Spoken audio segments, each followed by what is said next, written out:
वक्रतुण्डमहाकाय सूर्यकोटिसमप्रभ अविघ्नं कुरु मे देव सर्वकार्येषु सर्वदा। सहना भवतु सहनौ भुनक्तु सह वीर्यं करवावहै तेजस्विनावधीतमस्तु मा विद्विषावहै। ओम शांति शांति शांति।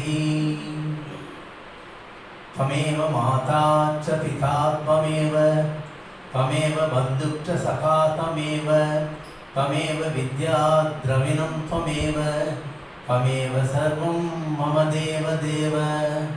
இனி அடுத்து சொல்ற ஸ்லோகம் நீங்கள் அத்தனை பேரும் கட்டாயமாக இப்போ சொல்ல வேண்டியது. ஏன்னா ஒரு ஆபத்து உங்களை நோக்கி வந்துட்டு இருக்குது, அந்த ஆபத்துலேருந்து காப்பாற்றுறதுக்காக. ஓம் ஆபதாமபஹர்தரம் தாதாரம் சர்வசம்பதாம் லோகாபிராமம் ஸ்ரீராமம் பூயோ பூயோ நமாம்யஹம். ஓம் ஸ்ரீ குருभ्यो நமः. ஹரி ஓம். சாதாரணமாக இருக்கக்கூடிய பிரவச்சனங்களையோ மீட்டிங்லேயோ நிறைய பலவிதமான ஜனங்கள் இருப்பாங்க. 20-30 வயசுலேருந்து 70-80 வயசு வரைக்கும் படித்தவங்க படிக்காதவங்க எத்தனையோ பேர் இருப்பாங்க. ஆனால் இங்கே எனக்கு முன்னாடி உட்காந்துருக்கவங்க அத்தனை பேருமே நிறைய படித்தவங்க, ப்ராபப்ளி என்னோட ஜாஸ்தி தெரிஞ்சவங்க. ஸோ உங்களுக்கெல்லாம் நான் என்ன சொல்ல முடியும்னு தெரியல. ஏதோ படித்த நான் புரிஞ்சுக்கிட்டு தான் கொஞ்சம் நான் சொல்ல இஷ்டப்படுறேன், அவ்வளோதான்.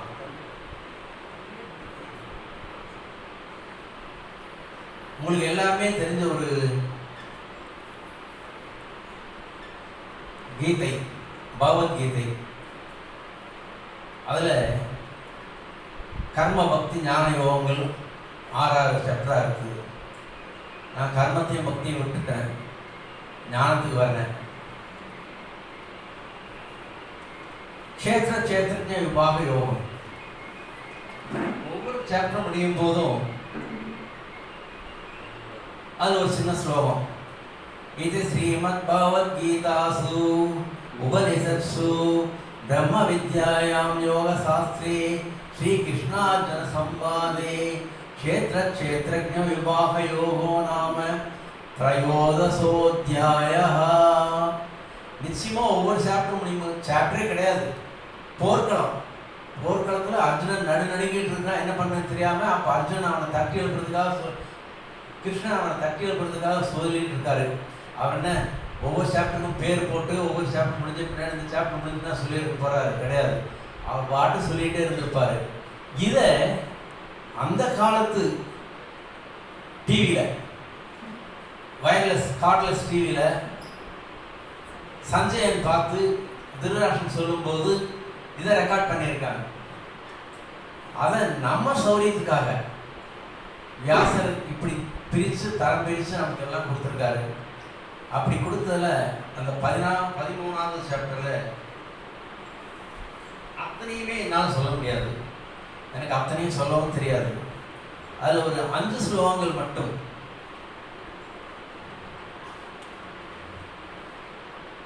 அந்த யோகமே உடலுக்கும் ஆன்மாவுக்கும் உள்ள வேறுபாடு பற்றி பேசுறதா. நம்ம ஆன்மாங்கிறத மறந்து போய் உடலோட நம்ம ஐடென்டிஃபை பண்ணிட்டு நம்ம எப்பவுமே கஷ்டப்பட்டு இருக்கோம். அதுலேருந்து வெளியில் வர்றது எப்படி, சேத்திரத்தை விட்டு சேத்திரக்கு எப்படி வெளியில் வரணும், எப்படி ஐடென்டிஃபை பண்ணணுங்கிறது தான் அந்த கதை. அந்த மாதிரி வெளிப்பட்டு வரணும் அப்படின்னா அது முதல்ல வேண்டியது பற்றற்ற தன்மை. பற்றற்ற தன்மைனா எதுலேருந்து பற்றற்ற தன்மை? எல்லாத்துலேயுமே இருந்து பற்றற்ற தன்மை. பற்றுக பற்றற்றான் பற்றினை பற்றுக அப்பற்றை விடக்குன்னு சொல்றாரு. ஸோ அந்த பற்றை விடுறதுக்காக அவனோட பார்த்த பற்றுவான், அந்த பற்றையும் விடுங்கிறார். அந்த பற்றற்ற தன்மை வந்தால் என்ன வரும்? அடுத்தது அமைதி வரும். எங்க அமைதி வரும்? உள்ள அமைதி வரும். உள்ளமைதிக்கு பற்றற்ற தன்மை தான் வேணும்னா எப்படி? அது சங்கரர் சொல்ற மாதிரி யோகரதோவா போகரதோவா சங்கரதோவா சங்க விஹீன எஸ் பிரம்மனி ரமதே சித்தம் நந்ததி நந்ததி நந்தத்தியவன். ஸோ நீ எங்க இருக்கிற அப்படிங்கிறது ஒரு சிச்சுவேஷன் அல்ல, நீ எதில் இருக்காங்கிறது தான். ஸோ அந்த பற்றற்ற தன்மைங்கிறது ஆண்டவனுடைய பற்றை பற்றுறது தான் பற்றற்ற தன்மை. அந்த பற்றற்ற தன்மையில் இருக்கும் ஒருத்தன் மட்டுமே ஆனந்தமாக இருக்க முடியுங்கிறான். ஆனந்தமும் அமைதியும் வேற அல்ல, ஒன்றே தான். ஸோ அந்த ஆனந்தத்தையும் அமைதியும் அடைவதற்கான படிகள் எதாவது இருக்கா அப்படின்னா படிகள் இருக்குது. கிருஷ்ணன் சொல்றாரு சில படிகளை.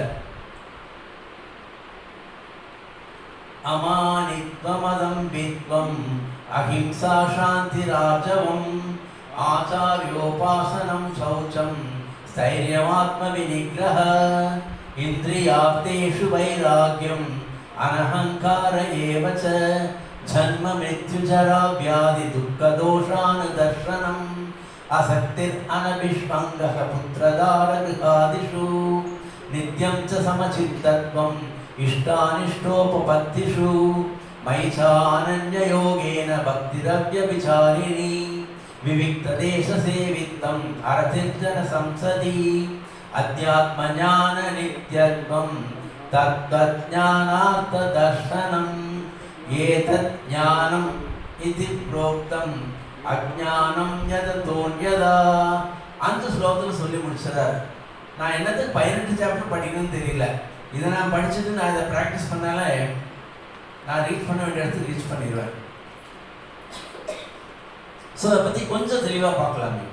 அமானித்வம், அந்த அமானித்வம் இந்த ஃபர்ஸ்ட் ஸ்டெப்பே எங்கிட்ட இல்லை. அது இருந்தால் நான் இங்கே வந்து உட்கார்ந்துருக்க மாட்டேன். பணிவு, அடக்கம், இவ்வளோ ஒரு பெரிய சபையில் ஒரு பணிவு இல்லாமல் அடக்கம் இல்லாமல் நான் எதுவும் பெருசாக படித்த மாதிரி இங்கே வந்து உட்காந்துருக்கேன்ல, அதே சரியில்லை. பணிவு அடக்கத்துக்கு யார் உதாரணமாக சொல்ல முடியும் அப்படின்னா த ஹைட் ஆஃப் அமானித்வம் ஹனுமான். தன்னுடைய சிறு வயதிலேயே சூரியனை நோக்கி தாவினார். அது ஒரு பழம் நினைச்சு. ஹனுமான் சாலிசாவில் துளசிதாஸ் சொல்றாரு அவர் எவ்வளோ தூரம் டிராவல் பண்ணாருன்னு. அவர் சொன்ன அந்த தூரத்தை இப்போ சயின்டிஃபிக்காக இருக்கிற தூரத்தோடு கணக்கு வரும்போது ஒரு ஃபியூ லேக்ஸ் மைல்ஸ் தான் டிஃப்ரென்ஸ் வருது. அந்த கோடிக்கணக்கான மைலில் ஒரு ஃபியூ லேக்ஸ் தான் டிஃப்ரென்ஸ் வருது. எப்படியா கணக்கு போட்டாங்கன்னு தெரியாது. ஸோ அதில் ஆரம்பித்த ஹனுமான் லங்கைக்கு தாண்டி சீதையை கண்டுபிடிச்சான். லக்ஷ்மணன் மயக்கமாக இருந்த போதுக்கும் சஞ்சீவி மலையே கொண்டு வந்தார். இத்தனையே செஞ்சு போட்டு ஒன்றும் தெரியாத மாதிரி கைகட்டி அடக்கமாக பணிவாக ராமன் முன்னாடி நின்று பாருங்க.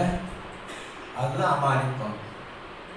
அந்த மாதிரி ஒரு அமானித்வம், ஒரு அடக்கம், பணிவு நமக்கு வந்தது அப்படின்னா அது முதல் ஸ்டெப்.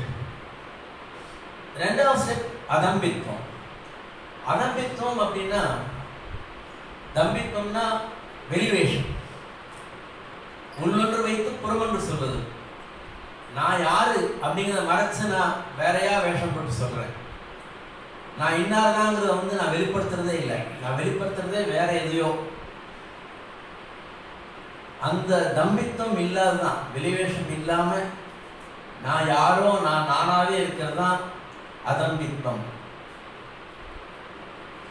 அடுத்தது அஹிம்சா. அஹிம்சா அப்படின்னா உடனே எல்லாரும் காந்தி நினைச்சுப்பாங்க. காந்திக்கும் அஹிம்சாவுக்கும் என்னை பொறுத்த வரைக்கும் எந்த சம்பந்தமும் கிடையாது. அஹிம்சா அப்படின்னா ஹிம்சை இல்லாதது. எதில் ஹிம்சை இல்லாதது? உடலால ஹிம்சை கூட இருக்கக்கூடாது, மனசால ஹிம்சை இருக்கக்கூடாது, புத்தியிலையும் ஹிம்சை இருக்கக்கூடாது.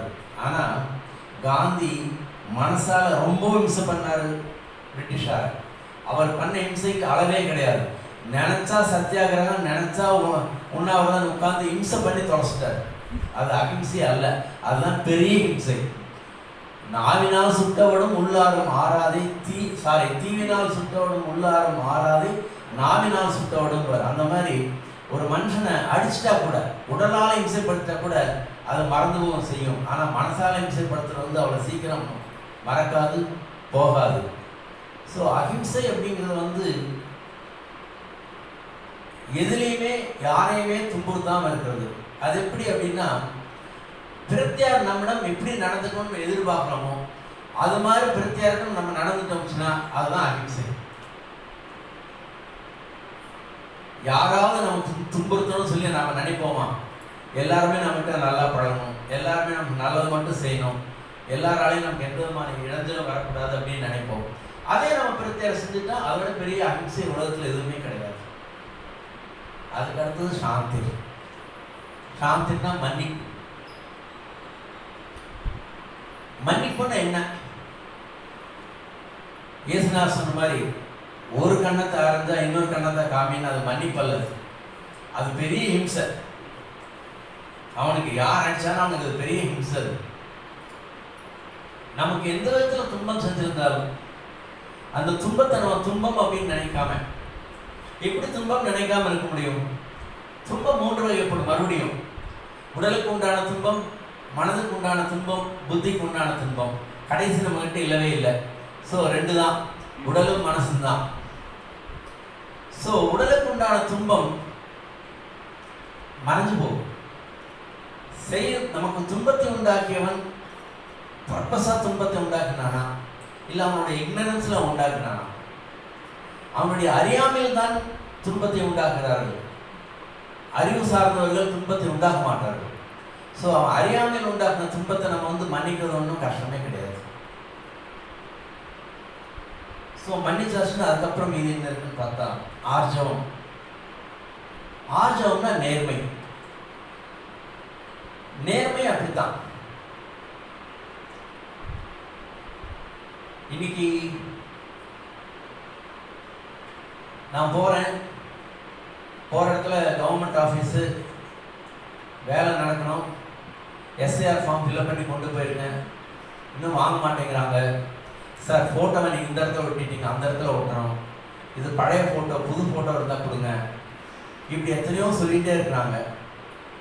வேற ஒரு ஃபார்ம் கொடுங்க மேடம். இல்லை வேறு ஃபார்ம் கிடையாது, பார்த்தீங்கன்னா இந்த ஃபார்மில் உங்கள் ஃபோட்டோ பிரிண்ட் ஆகிருக்கு, இது ஒன்று தான் ஃபார்ம், இதே தான் நீங்கள் ஃபில்அப் பண்ணியிருக்கோம், நீங்கள் இப்படி பண்ணிட்டீங்களே. ஸோ இந்த ஃபார்மோட நம்ம கவர்மெண்ட் அடிச்சிருச்ச கரன்சி ஏதாவது ஒன்று சேர்த்து, மேடம் இது எப்படியாவது அட்ஜஸ்ட் பண்ணி பாருங்கள் அப்படின்னு கொடுக்குறோம். கரன்சி அவங்க கண்டப்படுது. உடனே மேடம் பெரிய தொல்லையாக போச்சுன்னு உங்களோட, சரி கொடுங்க நான் பார்த்துக்கிறேன் அப்படின்னு வாங்கிக்கிறாங்க. இதுதான் நேர்மை.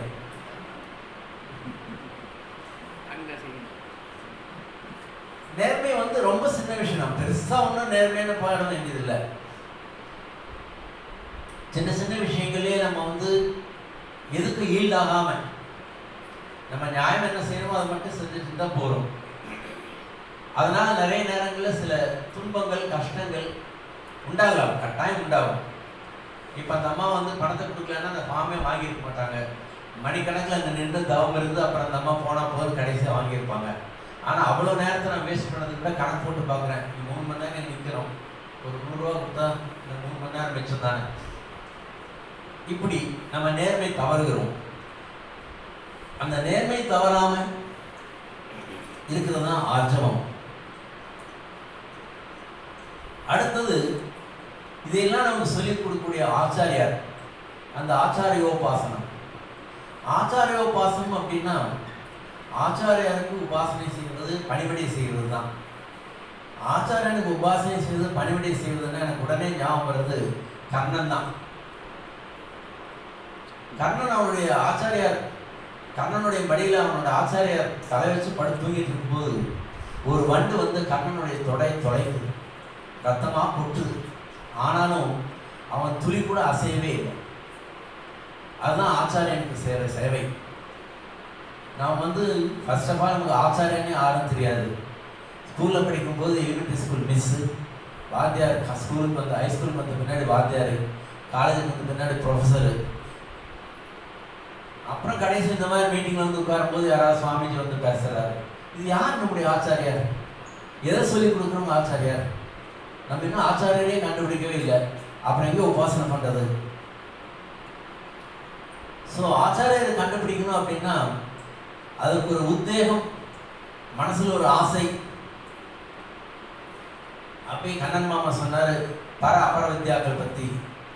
ஸோ அபர வித்யாவை கற்றுக்கணும்னு ஒரு தீராத வேட்கை உண்டானா அந்த வேட்கையை தணிவிப்பதற்கு ஆச்சாரியன் தானாகவே வருவான்.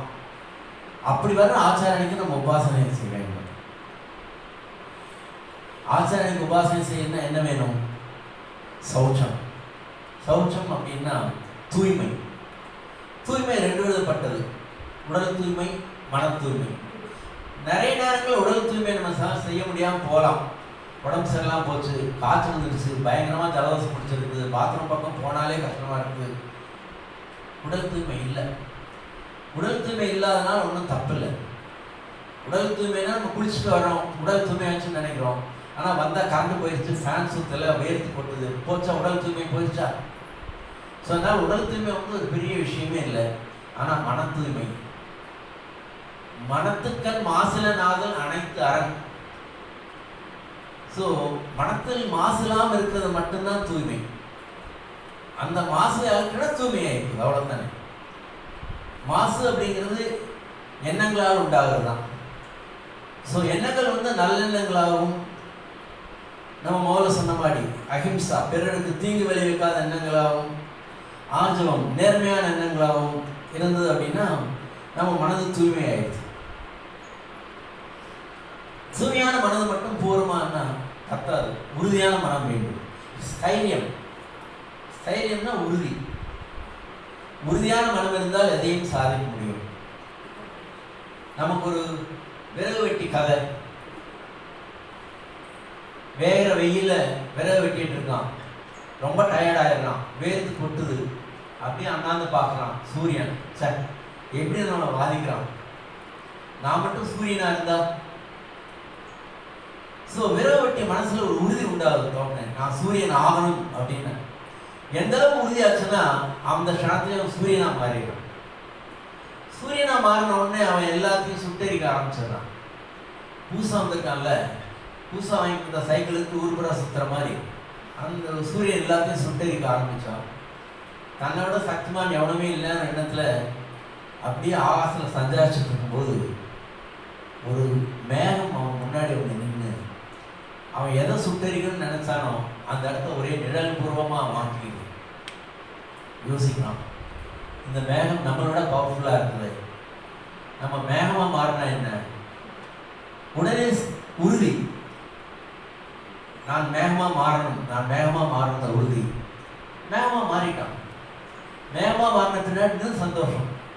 சூரியனோட இன்னும் நிறைய இடங்களில் சஞ்சாரிக்க முடியுது, எல்லாத்துக்கு மேலேயும் மழை கொட்ட முடியுது, வெள்ளத்தை உண்டாக்க முடியுது. இப்படியே போயிட்டு இருக்கும்போது அங்கே பார்த்தா ஒரு கல். அந்த கல் இவன் எவ்வளோ தண்ணி இருந்தாலும் கரைய மாட்டேங்குது. கொட்டி கொட்டி பார்க்குறான், கரையவே மாட்டேங்குது. சார் இந்த கல் நம்மளோட ஸ்ட்ராங்காக இருக்கு. இந்த கல்லாக நம்ம மாறினா என்ன? மறுபடியும் ஒரு உறுதி, கல்லாக மாறணுங்கிற ஒரு உறுதி அவன் மனசில். கல்லாக மாறிடுறான். கல்லாக மாறின பின்னாடி ரொம்ப அகங்காரமாக அங்கேயே உட்காந்துருக்கான். கொஞ்ச நேரம் கழிச்சு பார்த்தா தனக்கு அடியில் இருந்து ஏதோ தன்னை பிளக்கிற மாதிரி தெரியுது. பக்கத்தில் இருக்கிற மரத்துடைய வேறு அந்த கல்லை பிளக்குது. ஆஹா, இந்த மரம் நம்மளோட சக்தி வாய்ந்ததா? ஏன் நம்ம மரமாக மாறினா என்ன? மறுபடியும் மனசில் ஒரு உறுதி, மரமாக மாறிடுறாரு. பிரம்மாண்டமான ஒரு மரம், உறுதியான மரம், வலுவான மரம், பறந்து விரிந்த கிளைகளோட நிறைய பறவைகள் கூடு கட்டிட்டு அந்த மரம் சந்தோஷமாக நின்றுட்டு இருக்குது. திடீர்னு ஒரு வெட்டு அடி வயிற்றுல முடிஞ்சு பார்த்தா ஒரு விறகு வெட்டி அந்த மரத்தை வெட்டிட்டு இருக்கான். ஆஹா, இந்த விறகு வெட்டி நம்மளை விட பவர்ஃபுல்லாக இருப்பான் போல் இருக்கு. நம்ம விறகு வெட்டி ஆனால் என்ன? ஒரு மனசுல உறுதி. அடுத்த க்ஷணம் அந்த விறகு வெட்டி அங்கேயே நின்றுருக்கான். அந்த சூரியன் அங்கேயே அவனை காய்ச்சிட்டு இருக்கான். அங்கேயே வேர்த்து நின்று மரத்தை வெட்டிட்டு இருக்கான். ஸோ ஒரு உறுதியினால என்ன செய்ய முடியும்னா என்ன வேணாலும் செய்ய முடியும். திட சங்கல்பம், உறுதி கட்டாயம் தேவை. அப்படிப்பட்ட உறுதி எதற்கு உபயோகமாகும்? ஆத்ம வினிகிரக, சுய கட்டுப்பாடு. சுய கட்டுப்பாடு அப்படின்னா எல்லாத்துலேயுமே சுய கட்டுப்பாடு இருக்கணும். உனக்கு டயபெட்டிஸ் இருக்குது, தயவு செஞ்சு நீ சீனியர் சிட்டிசன் ஆகிட்டா கூட 180 மேலே போகாமல் பார்த்துட்டா நல்லது. சரி வரோம். அன்றைக்கி மெஸ்ஸுக்கு வந்து உட்காந்தா, சார் இன்னைக்கு பிரெட் அல்வா,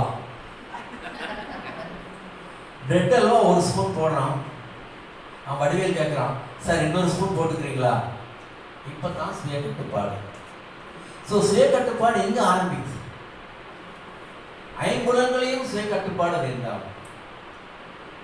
நாக்களுக்கு ருசியிலாகட்டும், வெளியில கலரை பார்க்கறதாகட்டும், மோர்ந்து பார்க்கறதாகட்டும், ஹரிஹரன் பாடக்கூடிய பாட்டை கேட்கறதாகட்டும், எதுலேயுமே ஒரு சுய கட்டுப்பாடு இருக்கணும். அதுதான் ஆத்ம வெடிக்கிறதா. சுய கட்டுப்பாடு வேணும் அப்படின்னா என்ன வேணும்னா இந்திரியாத்தேஷு வைராக்கியம். இந்திரியங்களிடம் வைராக்கியமாக இருந்தாலும் விரக்தி. விரக்தின்னா உடனே எல்லாத்துலையும் வெறுத்து போனதல்ல, அதெல்லாம் அர்த்தம். விரக்திக்கு வைராக்கியம் தான் விரக்தி. ஒரு ஸ்பூன் அல்வாவோட நிறுத்திட்டா அது வைராக்கியம்.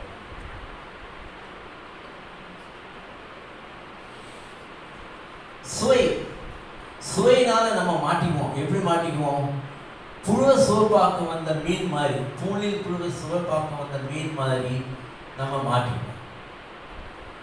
ஒளி வெளிச்சத்தினால, கண்ணனால, அதுதான் அடுத்தது பஞ்சேந்திரியங்கள்ல. விட்டில் பூச்சி மாதிரி அந்த வெளிச்சத்தை பார்த்து, தீபத்தோட ஒளியை பார்த்து விட்டில் பூச்சி அதை நோக்கி வருது, அதுலேயே பட்டது செத்து போயிடுது. ஸோ அது அந்த இந்திரியத்தை அதை கட்டுப்படுத்தி இருந்ததுன்னா அது மரணம் இருந்திருக்காது. அடுத்தது யானை. தொடு உணர்ச்சி. தொடு உணர்ச்சி தான் யானைக்கு பெரிய எதிரி. அடக்க முடியாத யானைகளை, நம்முடைய குங்கி யானைகளை பிடிச்சு கொண்டு வந்து அதெல்லாம் முக்கால்வாசி அதெல்லாம் பெண் யானைகளாக தான் இருக்கும். கொண்டு வந்து அந்த அடக்க முடியாத யானைகளை அடக்குறாங்க. அதுக்கு காரணம் அந்த தொடு உணர்ச்சி தான். அதுக்கு அடுத்தது நாட்டம். நாட்டம்னா வாசம். நாட்டம்னா நாத்தம் அடிக்குதுன்னு சொல்லுவாங்க யூஸ்வலாக. அது துர்நாற்றம், இது நன்னாற்றம். மொத்தத்தில் நாட்டம், வாசனை. வண்டுகள் பூவோட வாசனையை வச்சு தான் வண்டுகள் பூ நோக்கி போகுது. ஆனால் சில பூக்கள் இருக்குன்னா வண்டு உணர்ந்தவொடனே அந்த பூ மூடிக்கும், அந்த வண்டை சுவாகா பண்ணிடும்.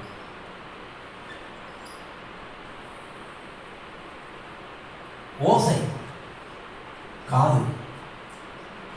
எங்கேயோ கேட்குற சில சத்தத்தை கேட்டு மான் அந்த சத்தத்தை நோக்கி வரும்போது வேடங்கிட்ட மாட்டிக்குது. ஸோ பஞ்சேந்திரியங்கள், ஒவ்வொரு இந்திரியங்களையும் ஒவ்வொரு அனிமல் மாட்டிக்குது. ஆனால் எல்லா அனிமலுக்கும் பெரிய அனிமலான நாம எல்லா இந்திரியங்களாலையும் மாட்டிக்கிறோம். ஸோ இந்திரியார்த்தேஷு வைராக்கியம் கட்டாயம் வேணும். அந்த இன்பங்களில், அந்த இந்திரியங்களால் வரக்கூடிய இன்பங்களில் நம்ம ருசி பார்க்காம இருந்தால் தான் நமக்கு விரக்தி வைராக்கியம் இருக்க முடியும். அதுக்கு அடுத்தது அனஹங்காரம். அனஹங்காரம்னா அகங்காரம் இல்லாதது. அகங்காரம் அப்படின்னா என்ன? நான். அகங்காரம்னா நான் இல்லாததான் அகங்காரம். அது எப்படி நான் இல்லாமல் போடுவேன்? ஒரு குறுகிய பாதை, அந்த குறுகிய பாதையில் ஒருத்தர் தான் போக முடியும், ஒருத்தர் தான் வர முடியும். அந்த மாதிரி ஒரு குறுகிய பாதை தான் நம்முடைய வாழ்க்கை. அதில் 2 பேருக்கு இடமே இல்லை. யார் அந்த 2 பேருன்னா, ஒன்று நான், அகம், 2வது கடவுள். ஸோ நான் இருந்தால் அங்கே கடவுள் இல்லை, அங்கே கடவுள் இருந்தால் நான் இல்லை. நான் இல்லாமல் போனால் தான் அகங்காரம் இல்லாமல் போகும். நான் இருக்கிற வரைக்கும் அகங்காரம் இருந்துகிட்டே தான். நான் கடவுளுக்கு அடிமையாக இருக்கேன்.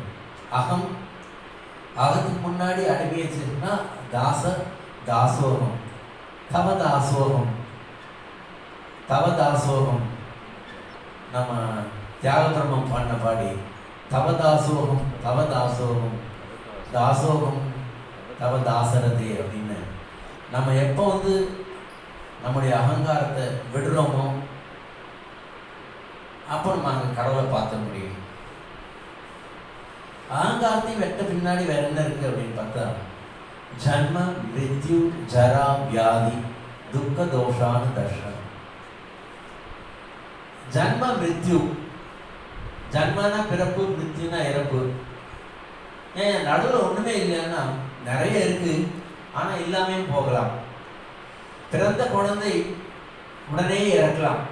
அதனால தான் பகவான் ஜன்மத்துக்கு அடுத்து தான் மிருத்யு வச்சுட்டாரு. ஜன்ம மிருத்யு. ஓகே, இடையில் என்னதான் இருக்குது? ஜரா. ஜரான்னா வயதாகுது. பிறந்த குழந்தை ஒவ்வொரு செகண்டும் வயசாகிட்டே தான் போகுது. ஜரா. சரி, அந்த வயசாகிட்டு போகிற காலத்தில் என்ன இருக்குன்னு பார்த்தா வியாதி. நோய் தான் இருக்குங்கிறார். நம்முடைய வாழ்க்கையில் வந்து நம்ம இன்பத்தையும் நோய் இல்லாமல் இருக்கிற நேரமும் ரொம்ப சிலது தான். ஏதாவது ஒரு நோய், ஏதாவது ஒரு கஷ்டம், ஏதாவது ஒரு தொந்தரவு நம்ம சொல்லிகிட்டே தான் இருக்கணும். அது இல்லாமல் இருக்கிறது ரொம்ப கம்மி தான். இதனால் நமக்கு மிஞ்சறது வந்து துயரம் மட்டும்தான். இந்த பிறப்பு, இறப்பு, மூப்பு, நோய், துயரம் இது எல்லாத்தையுமே நன்கு உணர்ந்த என்ன ஆக முடியும்? புத்தராக பண்ணலாம். புத்தர் அதை தான் உணர்ந்தார். அவர் பிறப்பை பார்த்தாரு, மூப்பை பார்த்தாரு, நோவைப்பட்டவனை பார்த்தாரு, அதனால துக்கப்படுறவனை பார்த்தாரு, கடைசி இறப்பையும் பார்த்தாரு. எல்லாத்தையும் பார்த்து அம்மோன்னு எல்லாத்தையும் போயிட்டார். ஸோ அதை உணர்ந்ததுனால தான் ஒரு புத்தராக நினைச்சது. ஸோ இதெல்லாம் விட்டாச்சுன்னா வேற என்ன அடுத்தது? அசக்திர் அனபிஷ்வங்க புத்திர தார கிரகாதிஷு. புத்திர அப்படின்னா குழந்தைகள். புத்திரன் மட்டும் இல்லை, புத்திரியும் குழந்தை தான். தார இது வந்து அர்ஜுனன் சொல்றதுனால இங்கே தாரம் வருது. தாரன்னா அது ஃபெமினின் ஜெண்டர்லேயும் எடுத்துக்கலாம், மேஸ்குலின் ஜெண்டர்லேயும் எடுத்துக்கலாம். கிரகான்னா நம்ம வீடு மட்டும் இல்லை, நம்ம வச்சுருக்க எல்லா மெட்டீரியல் வெல்த்து இந்த கிரகால அடக்கம். ஸோ அது மேலே ஒரு பற்று இல்லாமல் இருத்தல். பஜோயத்தில் காத்தே காந்தா கஸ்ய புத்திர சம்சாரோயம் அதீவ விசித்திர கஸ்ய துவம் குத ஆயாத்த தத்வம் சித்தே ததீக பிரார்த்தங்கிறார். ரொம்ப சிம்பிளாக சொல்லிட்டு போயிடுறாரு. கஸ்வம் போகம் குத ஆயாத்த காமே ஜனனி கோமே தாத்தக இதி பரிபாவிய சர்வ விசாரம் சத்வம் நித்யா அப்படின்னு சொல்லி பஜகோவிதத்தில் அவர் இதையே தான் சொல்றாரு. ஸோ அனபிஷ்வங்க புத்திர தார கிரகாதிஷு இவைகளை நம்ம பற்று வச்சுட்டு இருக்கிற வரைக்கும் நம்ம வந்து பவுண்டட் தான். ஆனால் தூக்கி போட முடியுமா? தூக்கி போட முடியாது. அதில் பற்று இல்லாமல் தாமரைகளை தண்ணீர் போல இருந்துக்கிட்டா கொஞ்சம் நிம்மதியாக இருக்க முடியும். இப்படி நம்ம பற்று இல்லாமையும் வாழ்க்கையோட சைக்கிள்ஸையும் நம்ம பார்த்தா என்ன கிடைக்கும்னா நித்தியம்சன சித்தத்துவம், நித்தியம்ச சமச்சித்தத்துவம், இஷ்டா அனிஷ்டோபத்திசு. இஷ்டா அனிஷ்டா, இஷ்டப்பட்ட விரும்பிய விரும்பாத நிகழ்வுகளுக்கு மத்தியில் சரியான மனப்பான்மை. நான் விரும்பினது நடந்துச்சு அப்படின்னா எகிரி குதிக்கிறது ஆஹா ஓஹோன்னு. நம்ம விரும்பினது நடக்கலை அப்படின்னா சோகமாக ஒரு மூலையில் போய் உட்கார்ந்து போடப்படுறது. ஃபர்ஸ்ட் ஆஃப் ஆல் விரும்புறதுக்கும் விரும்பாமல் இருக்கிறதுக்குமே நமக்கு வந்து உரிமை கிடையாது. அடுத்த நிமிஷம் என்ன நடக்க போகுதுன்னு நமக்கு தெரியாத போது நம்ம என்னத்தை விரும்ப முடியும் இல்லையா? எலெக்ஷன் வரும், அடுத்த வருஷம் எலெக்ஷன் வரும் அப்படின்னு நினைக்கிறோம். ஆனால் நாட்டு நடப்பில் எலெக்ஷன் வருது ஒரு மாதம் முன்னாடி பிரசிடென்ட் ரூலே வந்தாலும் வரலாம், போச்சு எலெக்ஷன். அது மாதிரி என்ன நடக்க போகுது அப்படின்னு நமக்கு தெரியாத பட்சத்தில் நமக்கு என்ன வேணும் அப்படிங்கிறத வந்து நம்ம விரும்புகிற அர்த்தமே கிடையாது. ஸோ விரும்பிய மற்றும் விரும்பாத நிகழ்வுகளுக்கு மத்தியில் சமமான மனப்பான்மைன்னு கிருஷ்ணன் சொன்னால் கூட அதை அவன் நமட்டு சிரிப்போட தான் சொல்லியிருப்பான். விரும்புறதுக்கு விரும்பாததுக்கு நீ யாரு அப்படின்னு தான். ஸோ மைசானன்ய யோகேன பக்திரவ்ய விசாரணி, நிலையான மற்றும் பிரத்யேகமான பக்தி வேணுங்கிறார். பக்தி வந்து காலையில் டிஃபன் சாப்பிட முன்னாடி கோயிலுக்கு போய் நம்ம கணபதி பார்த்து ஒரு 5 குலோப்ஜாமுன் போடுறது மட்டும் பக்தி அல்ல. வீட்டில் உட்காந்துட்டு விளக்கு வச்ச பின்னாடி விஷ்ணு சஹஸ்ரநாமம் படிக்கிறது மட்டும் பக்தி அல்ல. பக்தி பெர்மனண்ட்டாக இருக்கணும், ஆல்வேஸ் ப்ரெசண்ட்டாக இருக்கணும். பக்தி இல்லாத நேரமே இருக்கக்கூடாது. அந்த பக்தி பிரத்யேகமான பக்தியாக இருக்கணும். யாருக்கு அந்த பக்தி? இறைவனை நோக்கி. இறைவன் யாரு? அதானே தேடிட்டு இருக்கோம். இறைவன் யாருன்னு தெரியாமே இறைவனை நோக்கி செய்ய வேண்டியது பக்தி, பிரத்யேகமான பக்தி. அந்த பக்தி நிலையானதாக இருக்கணும். நம்ம பக்தி பண்ணிகிட்டே இருக்கோம், திடீர்னு நம்ம ஒரு பெரிய அமௌண்ட்டு டெபாசிட்டாக போட்டு பேங்க்கு முழுகி போயிடுது, போச்சா பக்தி, திட்ட ஆரம்பிச்சு நம்ம கடவுளை டேய் அடுத்த வேலை சாப்பாட்டுனா லாட்டரி அடிக்க போட்டிருக்கு இப்படி பண்ணிட்டே போவானே, அது நிலையான பக்தி அல்ல. எந்த விதமான நிகழ்வுகளுக்கும் மாற்றம்